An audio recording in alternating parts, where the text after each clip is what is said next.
Hello बच्चों, welcome to my YouTube channel और मैं हूं आपकी रीना मैम। बच्चों, आज हम पढ़ेंगे सीजी बोर्ड क्लास 10th का sample paper part A, B और सी। इसको आज हम अच्छी तरह से समझेंगे, जिसमें हम वस्तुनिष्ठ प्रश्न और व्याकरण को बहुत अच्छी तरह से पढ़ेंगे। और बच्चों, आज हम अपना समय बिल्कुल बर्बाद ना करते हुए हम स्टार्ट करते हैं प्रश्न पत्र पढ़ना और समझना, जिसमें से खंड आ पहला है, सही विकल्प चुनकर लिखिए। जिसमें पहला है, अलकस शब्द का अर्थ है, क्या अर्थ होता है? आलस्य। प्रश्न 2 है, कन्यादान कविता में संवाद हो रहा है, किसके बीच हो रहा है बच्चों? माँ और बेटी के बीच। प्रश्न नंबर 3 है, देखता हूँ मैं स्वयंवर, हो रहा है प्रकृति का अनुराग, अंचल हिल रहा है। यह काव्य पंक्ति किसकी है? तो यह काव्य पंक्ति है चंद्र गहना से लौटती बेर की। अगला प्रश्न है, घीसा ने अंतिम विदाई में अपने गुरु को क्या भेंट दिया? तो इसमें दिया था उन्होंने तरबूज। प्रश्न नंबर 5 है, मीरा के आराध्य थे, कौन थे? कृष्ण। अब हमारा आता है उचित संबंध जोड़िए, जो कि है खंड बा में। इसमें हमको करना क्या है? हमको सही जोड़ी मिलाना है। जैसे कि हमारा पहला है, अपनी अपनी बीमारी, ये कौन सी विधा है? तो ये व्यंग विधा है। प्रश्न नंबर 2 है, एक था पेड़ और एक था ठूठ, ये कौन सी विधा है? तो ये निबंध है। अमर शहीद वीर नारायण सिंह, ये कौन सी विधा है? तो ये जीवन वृत्त है। फिर चौथे में आता है साध, ये क्या है? ये एक कविता है। और मरिया एक कहानी है। अब प्रश्न नंबर आता है खंड सा, रिक्त स्थानों की पूर्ति कीजिए। जिसमें पहला है, देवदास बंजारे डैश के शीर्षस्थ कलाकार थे। तो किसके शीर्षस्थ कलाकार थे बच्चों? आप लोग अपनी कॉपी में नोट कर लीजिए। ये पंथी लोक कला और नृत्य के शीर्षस्थ कलाकार थे। प्रश्न नंबर 2 आता है, अमरकंटक ने अपनी आत्मा से डैश को जन्म दिया, किसको जन्म दिया था? नर्मदा को। प्रश्न नंबर 3 है, निर्झर में गति है डैश है, तो क्या है? यौवन। यहाँ पे आएगा यौवन है, वह आगे बढ़ता जाता है। प्रश्न नंबर 4 है, धरती के हीरा डैश को कहा गया है, किसको कहा गया है? मजदूर और किसान को। प्रश्न नंबर 5 है, भूख तो अपने आप में एक डैश होती है, तो यहाँ पे उत्तर होगा साग। ठीक है। फिर प्रश्न नंबर 2 बच्चों, काले माथे वाली चिड़िया, ये आपके पाठ्य पुस्तक में है, जो आप उत्तर पुस्तिका में लिखे होंगे अपनी। अब हम देखते हैं प्रश्न नंबर 3। नीचे लिखे शब्दों में निहित प्रत्ययों को अलग करना है इसमें। जैसे लड़की, तो इसमें बड़ी ई होगा। मालकिन तो इन, ठकुराइन तो आइन, और त्यागी तो ई, बड़ी ई होगा। ठीक है। फिर हम प्रश्न नंबर 4, प्रश्न नंबर 5 आपके पाठ्य पुस्तक में है। प्रश्न नंबर 6 है, रीतिबद्ध काव्यधारा के किन्हीं दो कवियों के नाम लिखना है। तो रीतिबद्ध काव्यधारा के दो कवियों के नाम निम्न है, आप इसको अपनी कॉपी में लिख लीजिए। पहला है केशव दास, दूसरा है बिहारी, और तीसरा है सेनापति। इसको आप अच्छे से याद कर लीजिएगा। प्रश्न नंबर 7, प्रश्न नंबर 8, प्रश्न नंबर 9 आपके पाठ्य पुस्तक में है, जो आप लिखे होंगे कॉपी में। प्रश्न नंबर 10 का देखते हैं, छायावाद की कोई 3 विशेषताएं लिखना है। तो बच्चों, आप लोग इसको नोट कर लीजिए। छायावाद की 3 विशेषताएं निम्नलिखित हैं।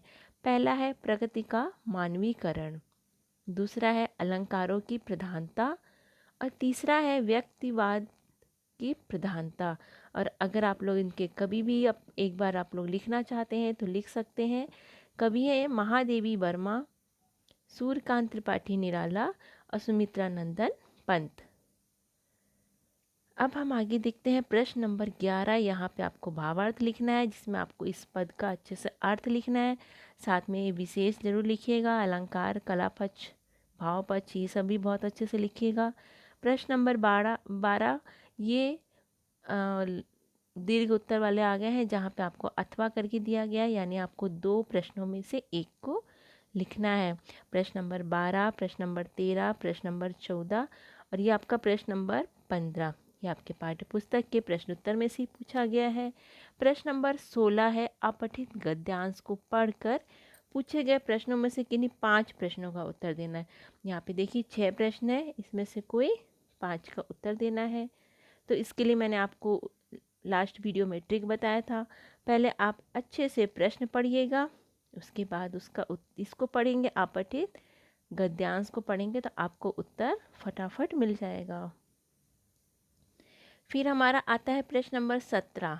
मुख्यमंत्री कन्यादान योजना का लाभ उठाने हेतु मुख्यमंत्री कार्यालय को आवेदन पत्र लिखना है या अपने सहेली या दोस्त को पत्र लिखना है, जिसमें आपको बताना है आपकी बड़ी बहन के विवाह की तैयारी संबंधी जानकारी देना है। इसको आपको लिखना है, ये भी आपके पाठ्य पुस्तक से ही पूछा गया है। फिर प्रश्न नंबर 18 में है आपको निबंध लिखना है किसी एक विषय पर, जो कि 250 से 3 शब्दों में होना चाहिए।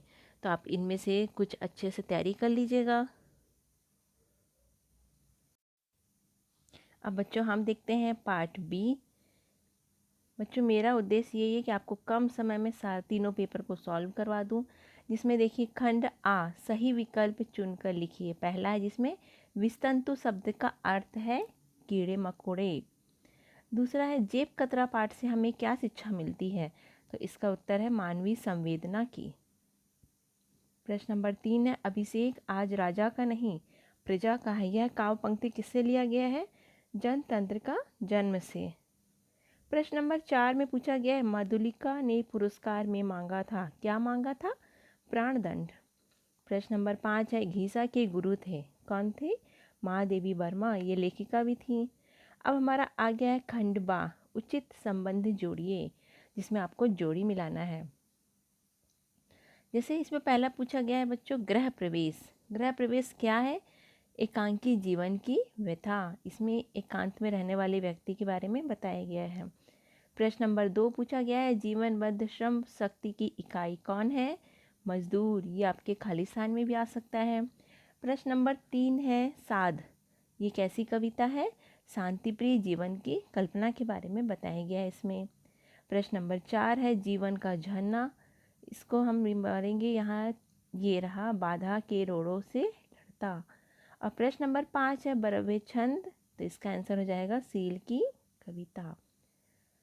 फिर बच्चों आगे खंड सा रिक्त स्थानों की पूर्ति कीजिए, जिसमें से पहला है स्वर्गीय मदराजी दाऊ डैश के बहुत बड़े कलाकार थे, तो इसका आंसर है नाचा।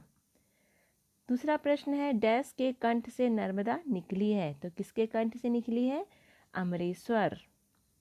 तीसरा प्रश्न है पसीने की तुलना डैश से की गई है, तो किससे की गई है? अमृत की बूंद से। प्रश्न नंबर 4 है डैश में गति है यौवन है वह आगे बढ़ता जाता है, तो इसका उत्तर होगा निर्झर। पांचवा प्रश्न है वह अपनी डैश को छोड़कर जा चुका था, तो इसका उत्तर होगा माटी। आप लोग देख रहे होंगे आपके पाठ के अंदर से प्रश्नों को पूछा जा रहा है, इसलिए पाठ को एक बार अच्छे से ज़रूर पढ़िएगा। अब हम देखते हैं प्रश्न नंबर 2, प्रश्न नंबर 3, प्रश्न नंबर 4, ये आपके पाठ्य पुस्तक में है। बच्चों अगर मैं सारे प्रश्न को उत्तर समझाऊंगी तो आपका वीडियो बहुत लंबा हो जाएगा, इसलिए मैं जो मेन है वो आपको समझा दे रही हूँ। प्रश्न नंबर 5 देखते हैं निम्नलिखित शब्दों में संधि विच्छेद कीजिए। ठीक है, हम इसको करते हैं। ये सब विसर्ग संधि है, कैसे करेंगे? देखिए तमोगुण, तो हम लिखेंगे इसका उत्तर तमः धन गुण। मनोभाव, मना धन भाव। अधो भाग, अधः धन भाग। वयो वृद्ध, वयः धन वृद्ध। अब हमारा आता है प्रश्न नंबर 6। प्रश्न नंबर 6 है बच्चों रीति सिद्ध काव्यधारा के किन्हीं 2 कवियों के नाम लिखना है, तो 2 कवियों के नाम आप लिख लीजिए। पहले है बिहारी, दूसरा है सेनापति, और मैं एक और बता दे रही हूँ रस निधि। ठीक, फिर प्रश्न नंबर 7, प्रश्न नंबर 8, प्रश्न नंबर 9 ये आपके पाठ्य पुस्तक में है। प्रश्न नंबर 10 है प्रगतिवाद की कोई 3 विशेषताएं लिखिए, तो प्रगतिवाद की 3 विशेषताएं आप कॉपी में लिखिए, मैं बता रही हूँ। इसका उत्तर हम लिखेंगे प्रगतिवाद की 3 विशेषताएं निम्नलिखित हैं। पहला, प्रगतिवाद में समाज के शोषित वर्ग के प्रति सहानुभूति बताई गई है। दूसरा, मजदूर किसानों के प्रति सहानुभूति बताई गई है। तीसरा, प्रगतिवाद कार्ल मार्क्स के समाजवाद से प्रभावित है। और मैं आपको 2 और बता दे रही हूँ इजी सा, कि जीवन के यथार्थ का चित्रण किया गया है और 5वां है सामाजिक विषमता का चित्रण किया गया है। तो बच्चों मैंने 5 आपको विशेषताएं बता दी हैं, जिसमें से आप 3 अच्छे से याद कर लीजिएगा। प्रश्न नंबर 11 ये आपका दीर्घ प्रश्न उत्तर चालू हो गया है, जिसमें अथवा करके आया है। इसको आप अच्छे से, फिर अगला हमारा प्रश्न नंबर 12 भावार्थ है, जो आप लोग लिख लोगे। प्रश्न नंबर 13, प्रश्न नंबर 14 और प्रश्न नंबर 15 ये आप लोग अपने पाठ्य पुस्तक से लिख सकते हैं। प्रश्न नंबर 16 में वही पत्र दिया गया है। प्रश्न नंबर 17 में भी आपका अपठित गद्यांश पूछा गया है। इसमें बच्चों जैसे देखिए यहाँ पे लास्ट क्वेश्चन है, गद्यांश का शीर्षक आपको लिखना है। तो ये शीर्षक मतलब क्या होता है? टाइटल। जैसे कोई भी पार्ट का नाम होता है ना, तो आपको ये पढ़ना है, इसमें से क्या टाइटल आप देना चाहोगे। जैसे मैं देती समय का नियोजन, या फिर सफलता की कुंजी, ये सब अपन को सिर्फ इतना ही लिखना है। तो इसके लिए मैंने आपको ट्रिक बता ही दिया है इससे पहले वाले में।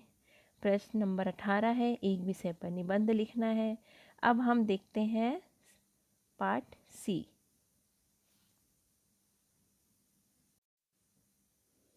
अब हमारा आ गया है सेक्शन सी, जिसमें हम देख लेते हैं सबसे पहले खंड आ, जिसमें है सही विकल्प चुनकर लिखिए। पहला है गवाच्य शब्द का अर्थ। तो गवाच्य शब्द का अर्थ होता है खिड़की। दूसरा है सरिता की नीरव प्रभा सा बढ़ता हो अपना जीवन। यह किसकी काव्य पंक्ति है? तो यह काव्य पंक्ति है साध कविता की। तीसरा प्रश्न है मधुलिका पुत्री थी। किसकी पुत्री थी? सिंह मित्र की। प्रश्न नंबर 4 है माटी वाली किस शहर में रहती थी? तो उसका उत्तर हो जाएगा टिहरी। प्रश्न नंबर 5 दादू दयाल किस काल के कवि हैं? तो वो भक्ति काल के कवि हैं। ठीक है बच्चों, अब हम देखते हैं उचित संबंध जोड़िए खंड बा। इसमें आपको जोड़ी मिलाना है। जैसे पहला है डिक्टेटरी, तो इसका उत्तर हो जाएगा हिटलर।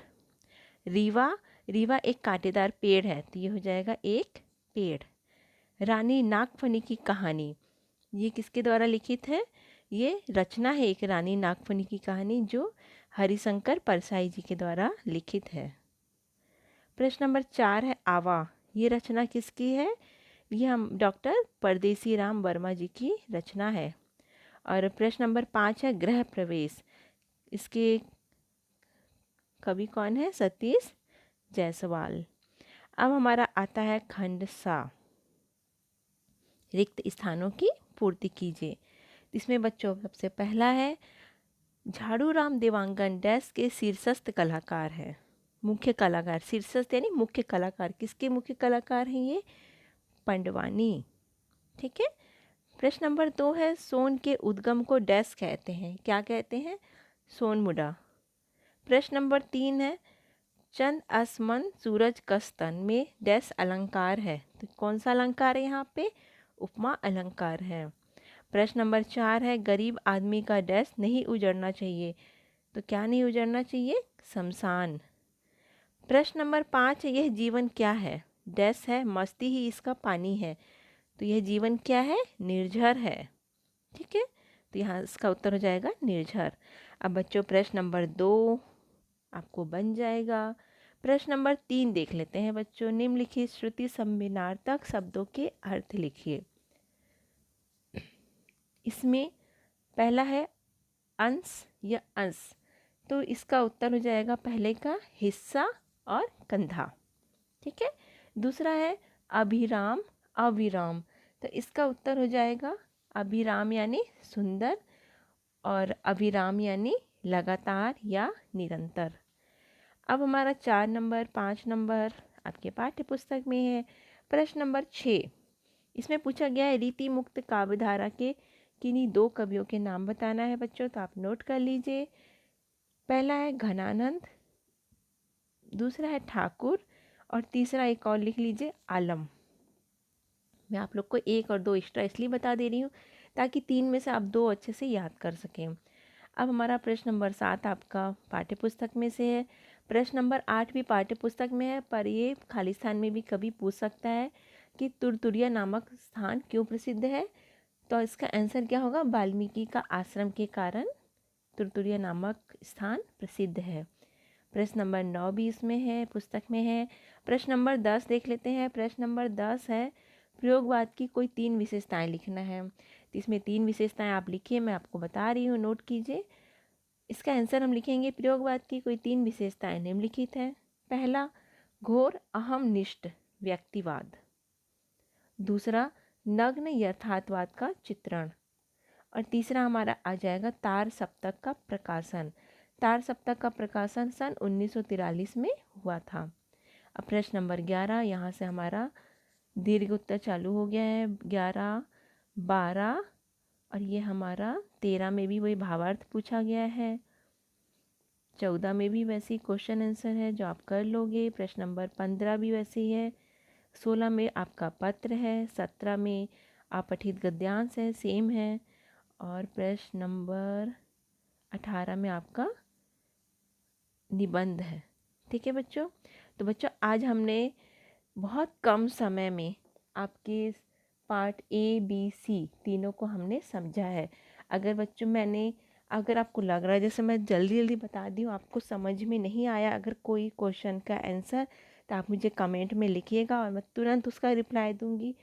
और मैंने अपनी तरफ से कोशिश की है बहुत अच्छी तरह समझाने की। अगर आपको अच्छा लगे तो लाइक कीजिए, शेयर कीजिए, और अगर आपने अभी तक सब्सक्राइब नहीं किया है तो प्लीज़ सब्सक्राइब कीजिए। और बच्चों मैंने इसका प्रश्न पत्र का PDF डिस्क्रिप्शन बॉक्स में डाल दिया है, जिसको आप देख के और अच्छे से पढ़ लीजिएगा। Thank you, bye bye.